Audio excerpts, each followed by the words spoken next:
welcome to day 28 of our 31 Thoughts That God Thinks Toward Us. If you have not, go ahead and subscribe. There are going to be more devotionals that are coming to you by way of video, and so just keep up with a girl. If perhaps anything that has been shared throughout these last few days has empowered you, has encouraged you, please feel free to share with someone so that we can all come to the knowledge or come to continuously rehearse the thoughts of God in our hearts, in every situation, in our minds. Let them just roll off our tongue, the things that God is thinking about us. And so with that, let's get right into it. We are looking at Song of Solomon, chapter 4, verse 7, and it says, "Thou art all fair, my love. There is no spot in thee."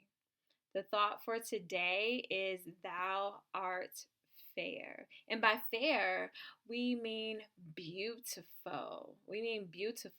So have you ever been in a conversation with someone in your family, whether it's your mother, your father, even a close friend, and they give you a compliment and you sort of like brush it off because you're like, yeah, you're supposed to kind of like everything. You're supposed to be light and tread lightly, and you're supposed to like see the goodness in everything that I do.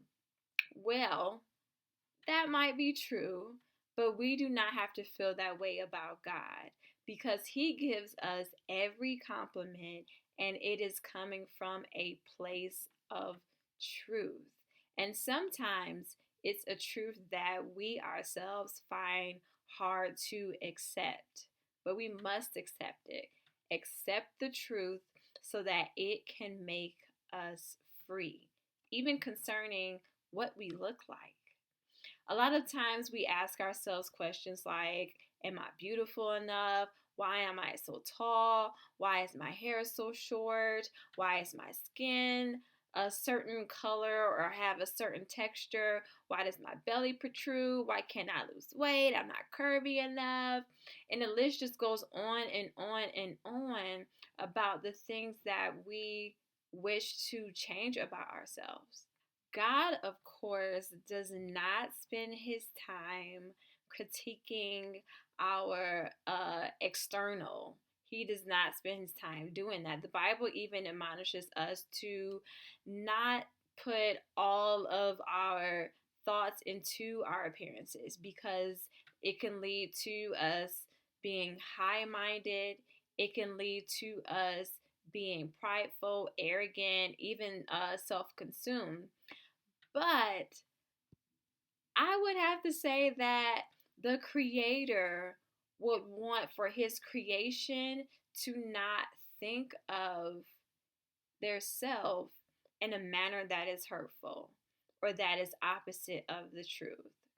Do you think that when you are criticizing yourself, when you don't see the beauty in yourself, whether it is inward or outward, that God just turns an eye to it, or that doesn't affect Him?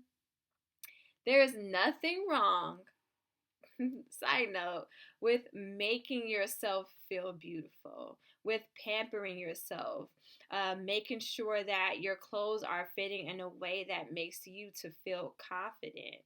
We just shouldn't be consumed in that. And of course, the Lord would say, you are beautiful. He would say that you are good, that you are capable of being good. Song of Solomon does not cease to stop these compliments from expressing how beautiful the lover is.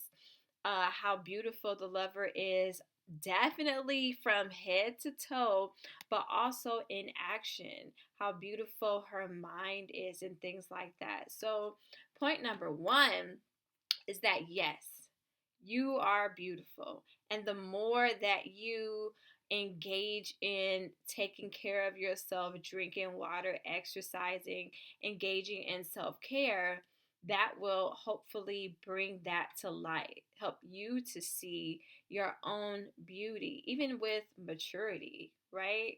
And with um, shutting out all of the other voices that has certain beauty standards or just the looks that are not really portraying what is truth. Okay?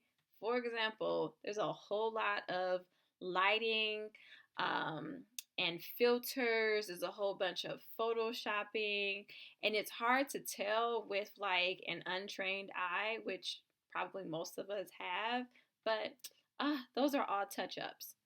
And point number two is that you are beautiful and that you are a woman who fears the Lord, that you were fashioned by his hands, the creator of creation. You are a woman who chases after him because your heart can be found in the Lord, because you have made him your secret place.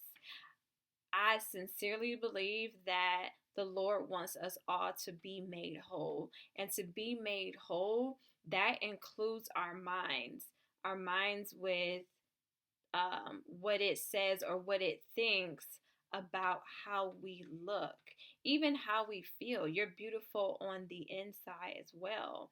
And we are all just moving on to being healthy, and being healthy physically and spiritually. And so believe that you are beautifully made, and don't attack yourself concerning your image, even your intentions, your heart, because the goal, as I've already shared, is to be as healthy as possible and to feel confident in the woman that you are so that you can take this world by storm. In addition, and most importantly, being a chaste woman of God is what makes you beautiful. When your eyes are set on the Lord and you daily allow for Him to mold and shape your heart, and you got your own secret place and secret love language with him, that makes you beautiful as well. So the thought for today is that you are beautiful. Specifically, the thought is thou art fair, but it's the same thing. And so say that to yourself. Say your affirmations. Just allow for yourself to embrace who you are. The healthy part, not the healthy part, the healthy person that you are.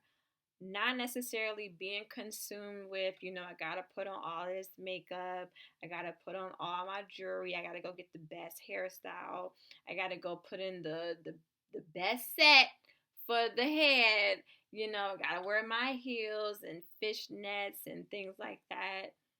No, you're actually just beautiful naturally how you are, because you are made in the image of God.